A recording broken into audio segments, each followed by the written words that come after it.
Bon, aujourd'hui on parle de mon histoire préférée, enfin mon conte préféré. Alice au Pays des Merveilles, c'est un film qui date de 2010, que ça ne rajeunit pas trop, et c'est une adaptation du livre de Lewis Carroll qui porte le même nom, donc Alice au Pays des Merveilles. Et la chef costumière pour ce film, c'est Colleen Atwood. Ce nom il vous dit peut-être quelque chose parce qu'on en a déjà parlé pour les Animaux Fantastiques. Mais en vrai, elle a déjà bossé plein de fois avec Tim Burton et Johnny Depp. C'est un peu le quatrième mousquetaire avec Helena Bonham Carter quoi. Ensemble, ils ont bossé sur Sleepy Hollow, sur Big Fish, Sweeney Todd, Ed Wood, Édouard Roman d'Argent. Bref, Colleen Atwood, elle a une carrière de fou. Alors, pourquoi les costumes de Alice au Pays des Merveilles, ils sont hyper intéressants? Parce que Colleen Atwood, en créant tous les costumes d'Alice au Pays des Merveilles, elle s'est fixé un objectif. Elle voulait que ces costumes, ils aient tout sauf un côté déguisement. Elle veut pas tacler Disney, mais elle voulait vraiment faire quelque chose de différent de ce qui avait été fait déjà en adaptation pour Alice au Pays des Merveilles, comme l'adaptation des dessins animés de 1951. Elle voulait vraiment s'éloigner de cette esthétique-là. Bah ouais, elle savait que les gens, en allant voir ce film, ils allaient tous avoir une idée plus ou moins précise des personnages et de leur apparence. Parce que le film, l'adaptation de Disney de 1951, elle a quand même laissé une imagerie très forte. Et du coup, Colleen Atwood, elle a designé les costumes des personnages réels, mais aussi des animaux et des personnages qui ont été créés en FX. Donc du réel et du virtuel. Et pour ça, elle s'est inspirée des illustrations originales de l'œuvre de Lewis Carroll, les illustrations de John Tenniel. Et ces illustrations, perso, je suis hyper fan, elles datent de 1865, et je trouve ça fou d'ailleurs de se baser dessus pour créer des costumes contemporains.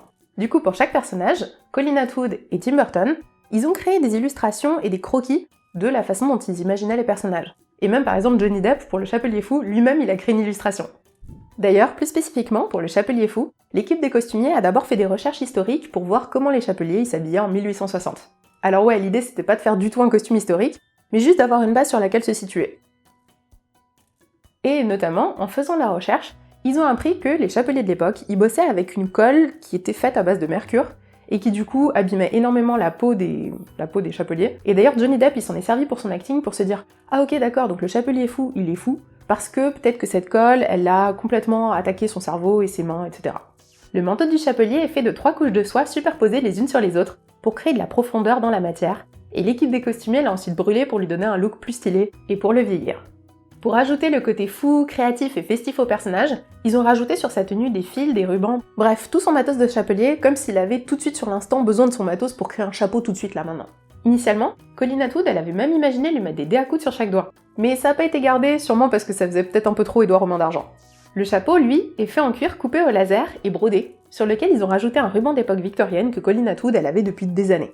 Et c'est ce que je kiffe avec les costumières comme elle, c'est qu'en fait elle a vraiment son petit stock d'objets, son petit stock de rubans, de trucs qu'elle a chinés, genre d'étoffes et tout, et quand elle voit une pièce, elle se dit « Ah ok, j'ai ça dans mon stock, je vais rajouter, etc. » D'ailleurs, vous l'avez peut-être remarqué, mais le chapeau du chapelier, il change de couleur au fur et à mesure de l'histoire. Il est plus sombre quand il est triste, il est plus flashy et plus clair quand il est heureux. Même chose pour son nœud papillon qui tombe quand il est triste. Ce mec, on voit toutes ses émotions sur sa tenue. Et le fait d'avoir laissé un espace entre les incisives du chapelier fou, c'est un parti pris en hommage à Vanessa Paradis, l'ex-femme de Johnny Depp, avec laquelle il était en couple à l'époque. Alors je sais pas si vous avez remarqué, mais Alice, c'est la seule qui porte pas des vêtements qui sont trop what the fuck. L'idée avec ce choix, c'est de faciliter l'immersion du spectateur, et vraiment nous faciliter aussi la projection en tant que personnage principal, pour se mettre à sa place, etc. C'est le seul personnage qui n'a pas ses yeux qui ont été grossis en VFX. Donc c'est le seul personnage qui semble plus réel par rapport à tous les autres.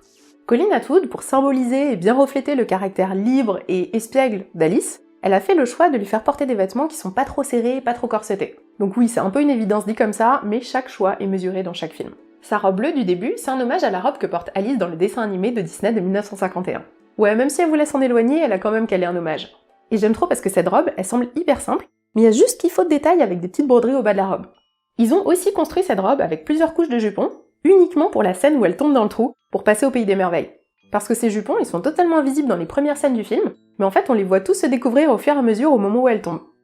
Alors on va parler de mon costume préféré, et c'est celui de la Reine de Cœur. La Reine de Cœur, elle a une tête énorme, et j'ai trop kiffé ce parti pris.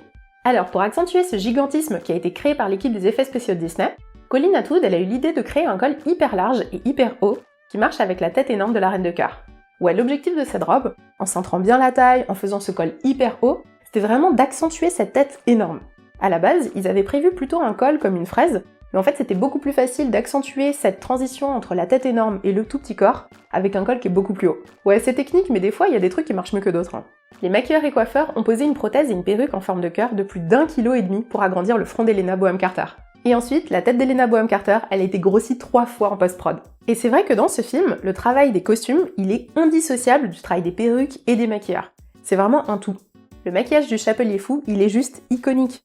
12 ans après le film, je vois encore des TikTok de gens qui recréent son make-up quoi. Et quand on regarde le maquillage du Chapelier et de la Reine de Cœur, on voit que les deux persos ils sont quand même très proches. Il y a un côté un peu clown avec le teint pâle, le fard à paupières très coloré, bref, ils sont assez similaires tous les deux. Et le travail des lentilles aussi, il a été hyper subtil, mais trop en détail quoi. Johnny Depp, il porte pas les deux mêmes lentilles, mais deux lentilles avec des teintes très légèrement différentes, et il y en a une qui a la pupille légèrement désaxée, pour pas qu'on sache vraiment où il regarde.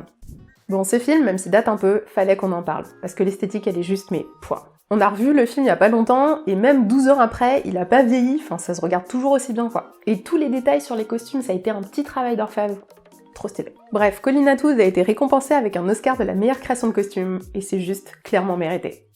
Solide. D'ailleurs, si vous voulez qu'on fasse une vidéo pour parler justement de ces récompenses, ou même d'essayer de parler un petit peu de tout ça, n'hésitez pas, dites-nous ça en commentaire. Hey, si t'as kiffé la vidéo, n'hésite pas, un commentaire, partage-la, un petit pouce, bref, lâche-toi.